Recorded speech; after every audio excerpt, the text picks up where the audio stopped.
You're listening to Parenting Our Future with certified parent coach Robbin McManne, author of The Yelling Cure and founder of Parenting for Connection. My podcast is all about providing you with the tools and solutions you need in your parenting so you can create the family you always wanted.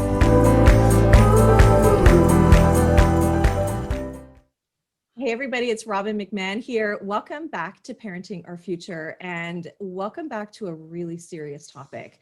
We are talking today about the addicted child, and I am honored to have Richard Capriola here. He has been a mental health and addictions counselor for over 2 decades. He's been licensed in Illinois and Texas, and recently retired from the Menninger Clinic, which is one of the nation's top 10 psychiatric hospitals. While at Menninger, he treated adolescents and adults diagnosed with mental health and substance abuse issues. And he's the author of a brand new book on adolescent substance abuse titled The Addicted Child. And it's a parent's guide to adolescence and substance abuse. Oh my goodness, Richard, thank you so much for being here. This is a subject that freaks us all out. It freaks us out from the minute our baby's born, I think, right? Oh, thank you, Robbin. I really appreciate you taking the time to visit with me today and for us to talk about this very serious subject of adolescent substance abuse and hopefully provide some information and some resources for parents so that they can become more familiar with this subject and have resources if needed that will be available to them. So I really appreciate you taking the time to help me reach out to parents and families about adolescent substance abuse.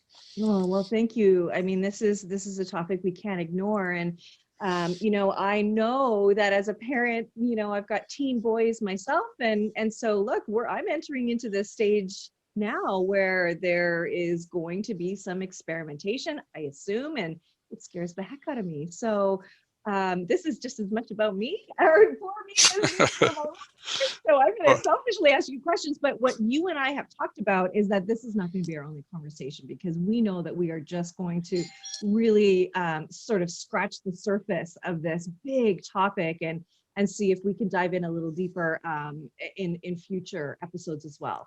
That would be great, and I'd be more than happy to respond to questions that any of your viewers, want to pose, so that we can have a dialogue and a discussion that is directed more towards questions that they're interested in and their specific needs and questions as well. So that's great. Thank you. Yeah, absolutely. So maybe we could just dive in and just talk about, okay, what are the most popular substances that adolescents are gravitating towards these days? They are still gravitating towards alcohol. That's very popular among teenagers, and marijuana. Those are the 2 most popular substances that they are gravitating to. There is some use in over-the-counter drugs like Ritalin, or not and prescription drugs like Ritalin and Adderall. But the larger percentages are in alcohol and marijuana. Now, what we have noticed in the last 3 years, there has been a surge, a dramatic increase in the number or the percentage of high school students who are vaping.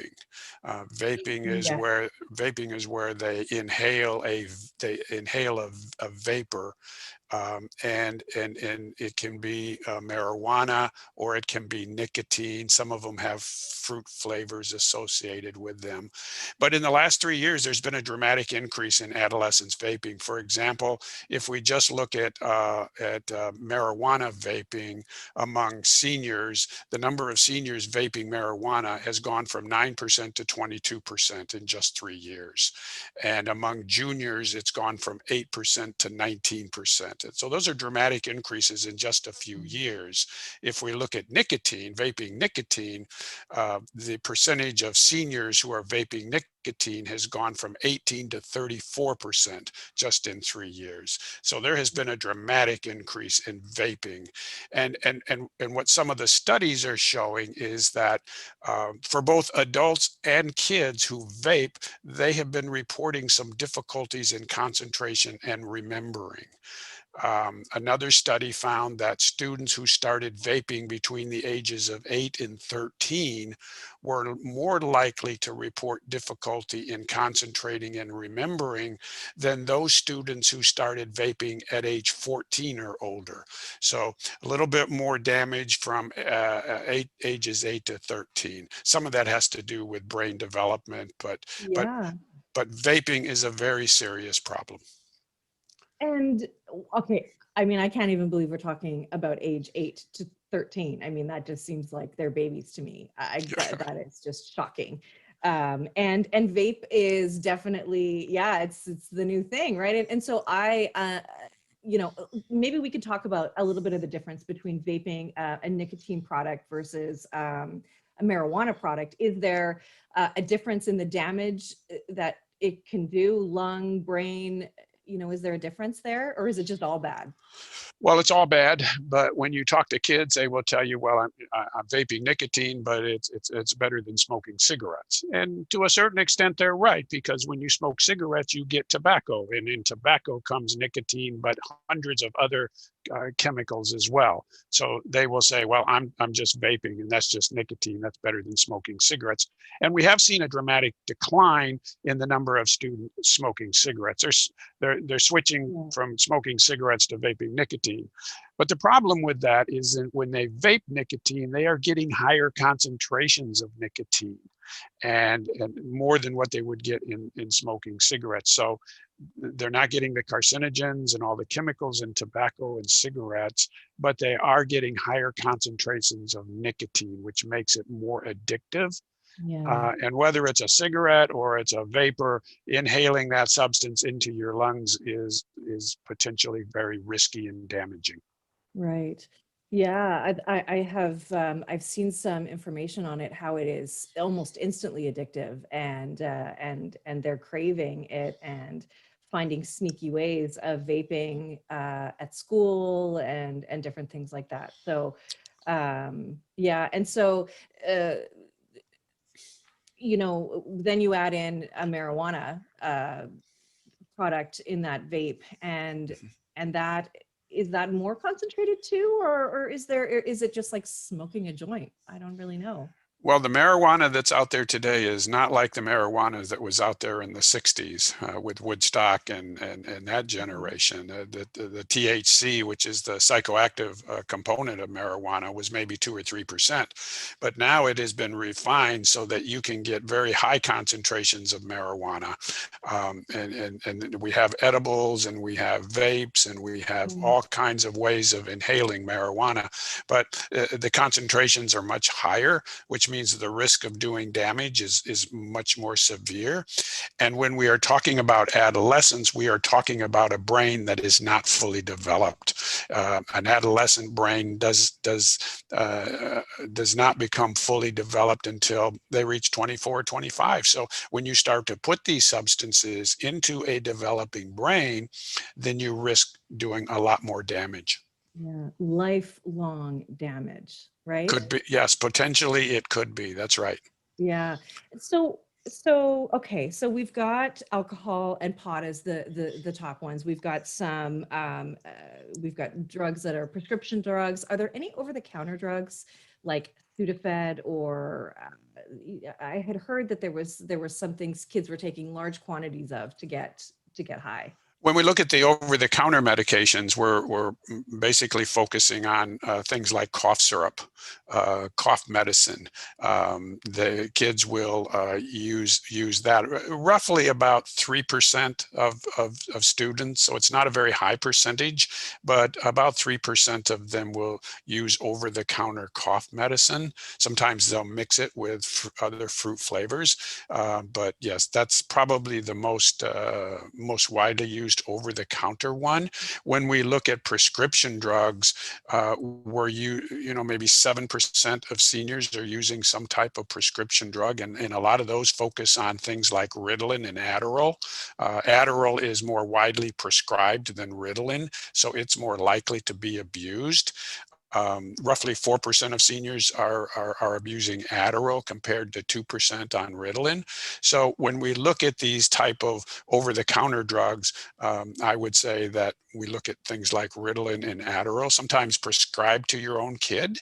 Yeah. And sometimes those kids will sell them to others. If they're Yeah. not prescribed, they may pick them up at school from another kid. So it's just something that parents need to be aware of. If you have any prescription drugs at home, you should make sure that they are very secure. Wow. Yeah, that is really good advice. Now, I mean, this may be a silly question, but why? Why are kids so drawn to this in these adolescent years? It varies. There's not just one answer that fits all kids. Certainly, some of them do it because of peer pressure. Some of it do it to fit in with other kids. They seek that approval. Mm, Some of them do it just to experiment to see what it's like, and then they find out they like it and they keep going. But a large number of them that I've worked with have been using drugs to medicate an underlying psychological issue. For example, just about all of the kids that I worked with who told me that they were smoking a lot of marijuana, and sometimes multiple times a day, when I asked them to help me understand why they're smoking marijuana, the number one answer that I got back from them was, it helps my anxiety. It helps me with mm, my anxiety.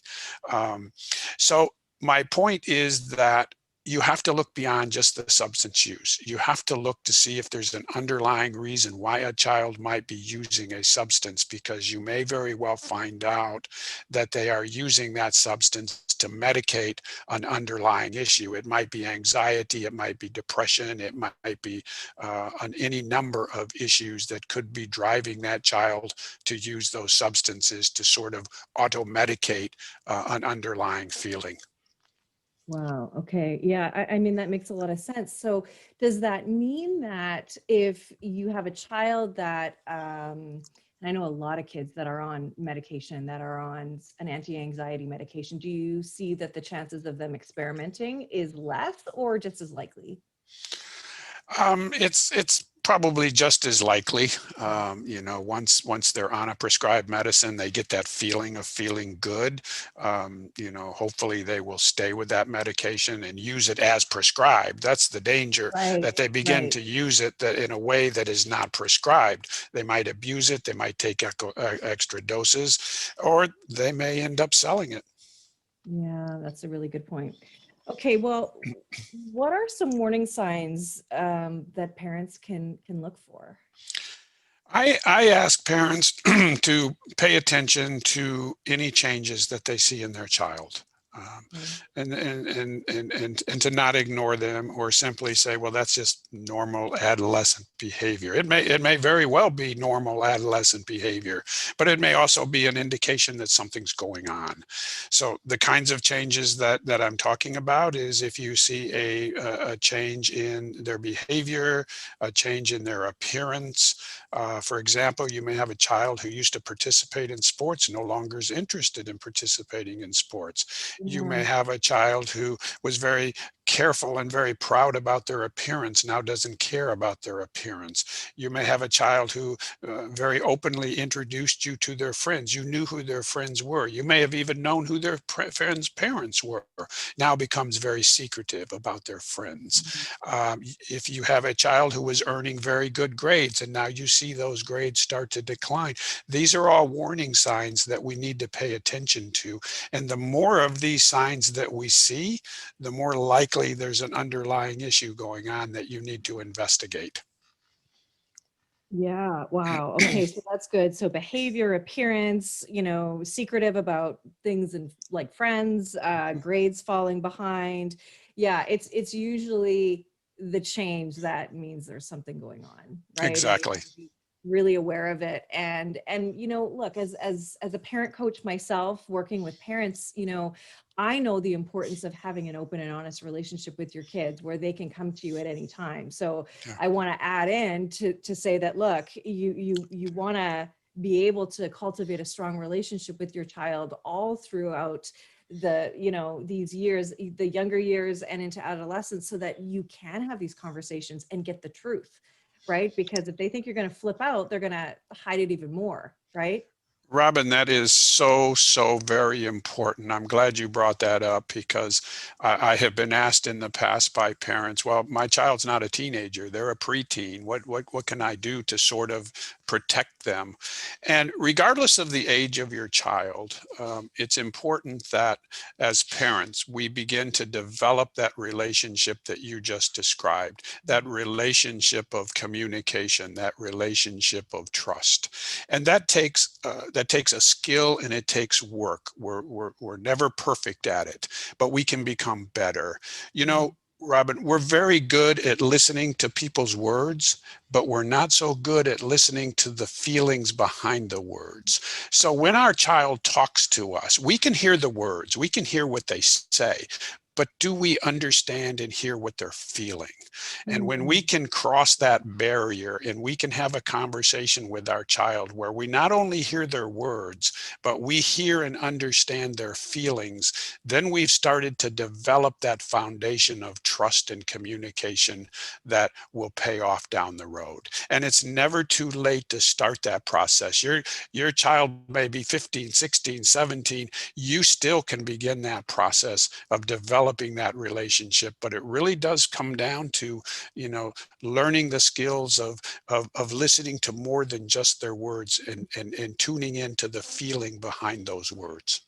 Oh, that's so well said. Yes. And I love that you said it's never too late. It is never too late. Our kids really crave connection with us. They want Yeah. it. And so when we offer it to them truly, openly, honestly, without judgment or criticism, then, we are a safe place for them. And I talk about that all the time. I talk about validating emotions, that is so vitally important. But you're absolutely right.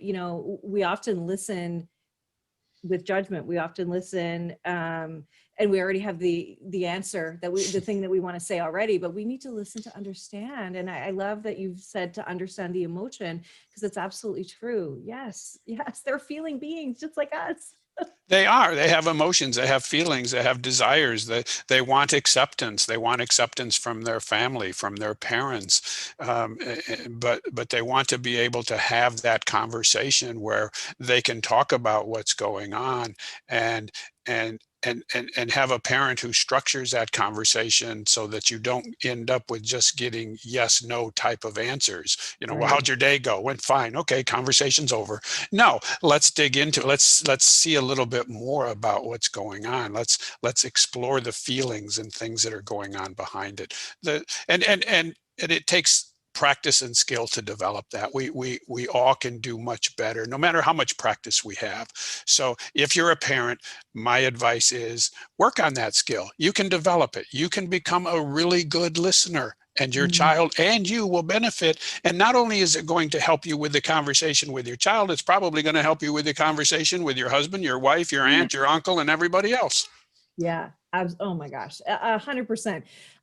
I mean, you are saying exactly what I say all the time, right? I help parents learn how to connect with their kids and really listen to their kids. And Yeah. because it is vitally important, because we need to have a strong relationship. We also need to be a safe haven for them, right? An emotional Yes. safe haven for them too, so they feel comfortable coming to us. And if they think that, when they come to us, like I said, where they're going to freak out or be judged or be punished or whatever, they're not going to want to talk to us. And we need them at this time, when they have more freedom, more autonomy, that they will come to us. Well, it's interesting. It's interesting that you say that, because I do address part of that in my book about being judged, because there have been studies that have asked kids, well, what is it that keeps you from talking to your parents about things that are bothering you? And a majority of them say it's a fear of being judged. Yeah, but if we can look at them as struggling and needing help, doesn't that totally soften your heart and change the way you see them, instead of being a Absolutely. bad kid, right? And I think that what we do too is we take that behavior personally. We take their drug use maybe to say we're a bad parent, and then it becomes about us, and it's not about us. We need to get over that for a minute and just go to our child, right? And find out what's driving this. We do, and oftentimes we take it personally. And Oh, some of that comes from fear. So we want to jump in and we want to tell the kid, you got to stop doing this. If you do, you're not going to amount to anything. You're not going to mhm. graduate. And that's just going to set up a dynamic where the child pulls further and further away from us. Yeah, it's going to make them want to do it more too, Yeah, like I got to numb myself even more. Yeah. right. Um, so, okay, so we've got kind of the warning signs here. Um, and I think we've sort of touched on what parents of preteens can do to make sure that they stay away from these illicit substances. Is there more than just that relationship piece that we should do? Well, the relationship piece is obviously a big component of it, but I think as parents, we need to be aware of the dangers that are out there. And a large part of my book goes through and tries to help parents with an understanding of what drugs are out there. What are they? How do you recognize them? How do you recognize the warning signs for alcohol? How do you recognize the warning signs for marijuana? What type of effect does it have? So there is a separate chapter on each one of the drugs that I think parents should be aware of. Even if kids aren't using them to a great extent, it Mhm. benefits parents to at least be aware of them. Keep the book as a resource. You may not need it now, other than maybe just to become familiar with the issue.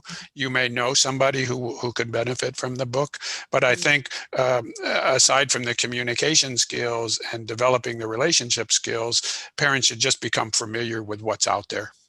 Yeah, yeah, absolutely. I mean, of course, and I can see the urge to bury your head in the sand. Like, I don't want to look at that now. I don't want to deal with that. I don't want to see that. But like, it's the reality that we have to face, right?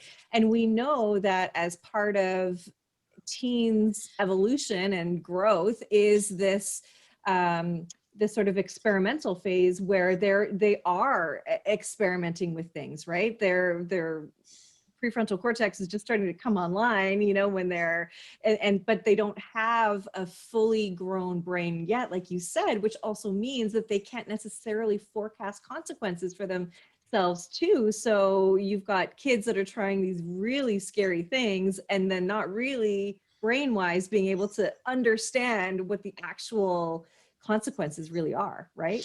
That's right. That part of the brain, that prefrontal cortex, is actually one of the last parts of the brain to fully mature. So in an adolescent, that part of the brain, which helps weigh consequences, so which helps weigh pros and cons, is not fully developed. And that part of the brain, which we call the reward pathway, which is where drugs really concentrate their effort and which really gives them the pleasurable sensation that we experience when we take drugs, that part of the brain is functioning at a higher level, so to speak, than the prefrontal cortex, the more rational part that weighs pros and cons. And I put a chapter in the book which deals with the neuroscience of Mhm. addiction to give parents an explanation of how drugs work in the adolescent brain. And I did not want it to be a lot of jargon, a lot of Yeah. technicalities. I wanted it to be something that a parent could read in a very short period of time and walk away and know that they understand a little bit more about how these drugs work in the developing adolescent brain. Yeah, well, that's really helpful because I mean, really, like we just sort of said that knowledge is power here. We need to understand. Yeah. We really need to understand. And so, um, what do you do if you do suspect drug use Well, the first or thing you do, alcohol abuse too? Sorry to yeah, it could interrupt. be alcohol. You're right. It could be alcohol. It could be drugs. The first thing you do is have a conversation with your child, Okay. or maybe several of them. Express your concern, and it gets back to, well, do you have that kind of relationship with your child where they will open up and talk to you about this. Chances are you may not have that kind of relationship, and they may pull away. They may not want to talk about it. They may deny it. But regardless of the reaction that you get, if you suspect that your child is drinking alcohol or using a substance, you need to get that child assessed. And there is a chapter in my book that talks about the kinds of assessments that you should look for. It goes beyond just an assessment for alcohol and drugs. That's an important assessment. That's what I used to do, is do an assessment and give a diagnosis on substance abuse. So you need to have an addictions assessment just so that you know the extent of the substance abuse. You need to know what drugs or what substances your child has been using, how long have they been using them, and how extensive has the use been. Beyond that, you also will need a good physical examination, because you want to know if there's anything physically that might be contributing to your child's behavior or perhaps to their substance use. And then you need a psychological evaluation or a neuropsychological evaluation, which gets to the underlying issues that may be there that are propelling your child to use a substance to medicate the feeling that they have. You know, we all have intolerable thoughts and feelings and memories, and kids are no different than adults. We don't like them. And when we have them, we're going to do something about them. And sometimes in order to deal with those intolerable thoughts and feelings and memories, a person will turn to a substance. So a psychological or a neuropsychological evaluation may uncover a lot of the psychological issues that might be going on. It might be anxiety, it might be depression, there might be a history of self-injury that you did not know anything about. I've seen a lot of kids who were self-injuring that their parents, you know, didn't catch on to for quite a while. So there may be, what I'm saying is there may be a lot of underlying issues that you need to either rule out or know about, and a good psychological evaluation and a neuropsychological evaluation will help with that. And so where would you go for that? Well, in my book, I say you can start with your primary care physician. Okay, that's the first person to start with. They often can make referrals. Sometimes they can do a rapid screen like on alcohol and drugs, but you'll need a much more extensive addictions assessment than that. But they are a good source for referrals. Another good source would be your school counselor. They also can be a good source of referrals for psychologists, psychiatrists in the community. So that's another source. You can also check with your local mental health organization. They often will have resources that are available that you can use for assessments. And they may also have some resources that can be available to help you as a parent. So those are three places that I think parents can begin with. But the point is, you need to begin and you need to get this child assessed. They're probably going to go screaming and kicking and fighting about it, but you're the parent. So you have to insist that that if you suspect this type of substance abuse is going on, you need to get it assessed. Yeah. Now, let me ask you, have you, look, I haven't been through this with my kids, and I was a pretty good kid, so I didn't do this when I was. I'll speak for myself, not for other people I know. So can you see a turnaround, like when you have a child who is a teen who is using drugs and alcohol and they have that addictions assessment, they have a physical, they have the neuropsychological assessment. Are you able to see them turn around and stop them from using the drugs? Well, it depends on what's going on. If you have a child, for example, that you discover is using marijuana for anxiety, a lot of kids that I worked with used marijuana to medicate anxiety. If you have a child who is using a substance because they're depressed or they're suicidal or they have some other issue going on, it will be very important that you not just treat the substance abuse. You have to treat the underlying issue. Right. If you were just to treat, say, the marijuana use, and you weren't able to treat the anxiety, you may keep them away from marijuana for a short period of time. But if you haven't helped that child with the anxiety, chances are they're going to return back to marijuana. So if you have a child who does have an underlying issue, no matter what it is, treatment needs to involve dealing with the substance abuse and the underlying issue. Now, Mhm. if there are no underlying issues, that's great. You want to know that too. You want to rule that out. So now you have a child that's just smoking marijuana because maybe they like getting high. That would lead to a different treatment than, say, a child who has these underlying issues that need a more extensive treatment.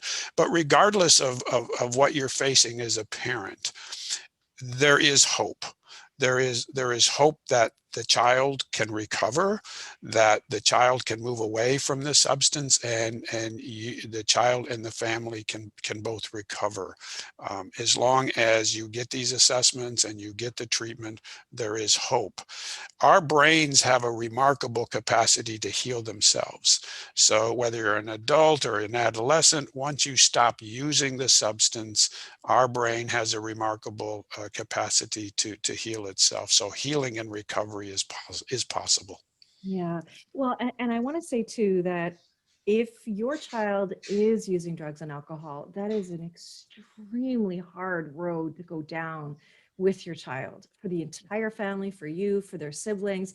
And so what it really shows us is how important that prevention is, right? How important it is. Look, if you are listening to this now, this is your call to action to really drop everything and start connecting with your child, start building that relationship with your child, and not from a place of fear, but from a place of true connection, so that you know that you are the safe place for your child. Because that is work, but that work is worth it. That will pay off for a lifetime, versus ignoring it until it becomes a problem. And that work is, you don't have a choice. You have to do that work, and that it's hard, it is gut wrenching, and your child's life hangs in the balance, right? Would you agree? I would agree. It is an investment. It's an investment in your child. It's an investment in your family. It is hard work, but it is work that can pay great dividends. You do not want to be like so many parents that I worked with, who, after I explained to them their child's history of using substances, and I explained to them the diagnosis, they looked at me and they said, I had no idea this was going on. Or they would say, well, I suspected something was going on, but I had no idea it was this bad. So I agree with everything you're saying, Robbin. Developing that relationship, investing in that relationship. It's hard work. It takes time, but it pays tremendous dividends. Yeah, absolutely. And really truly, I want to say and invite anybody listening to me, that is what I help parents do. That is the core of what I do, is help them to understand their child. And if they don't, to seek understanding and build that connection, because it feels good to be connected to your child, and that's what they need. That's what they crave. That's how they're wired, right? To be connected with us. So I just want to thank you so much for sharing this. Is there anything else that you want to, as we sort of close out here, that you want to mention that will help kids, aside from your book, The Addicted Child, and where they can get that?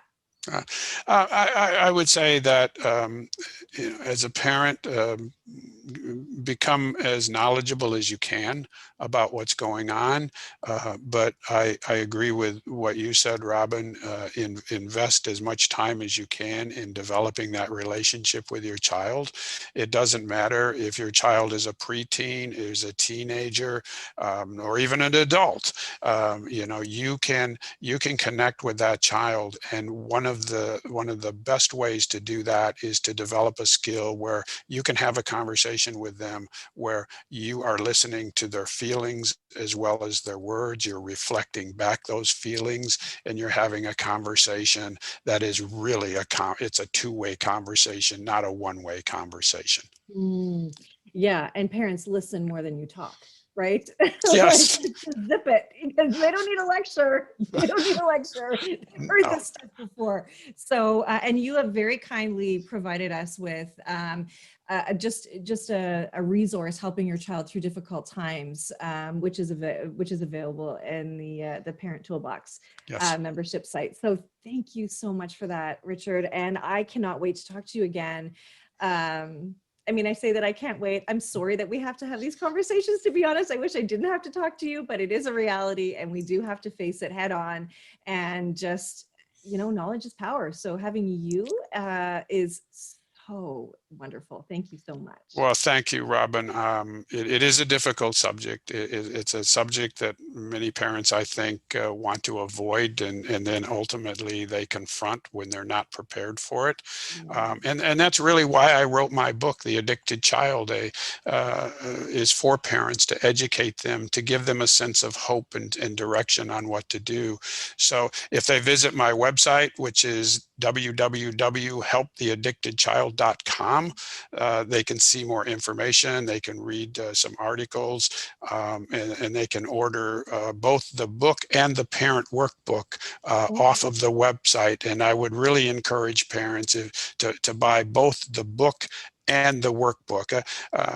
They can get the book on their tablet for less than $4, and the workbook is really designed to help parents work through this process themselves. There's a couple of exercises, for example, on how to work with anxiety, how to help with anxiety. So both the main book and the workbook are available on the book's website.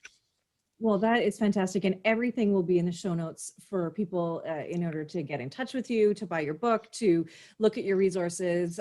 All of that is just so valuable. Thank you for helping us through this. This is so wonderful. Thank you again, Richard. Well, thank you, Robbin, and thank you for your comments and your insight too, because I think they were very helpful as well. Thank you so much. Thank you for listening to this edition of my podcast, Parenting Our Future. I'm parent coach Robbin McManne, and if you're enjoying this podcast, please share it with someone who you think might also need to hear this message. And don't forget to subscribe, and if you like my work, I'd be grateful if you gave me a 5-star rating.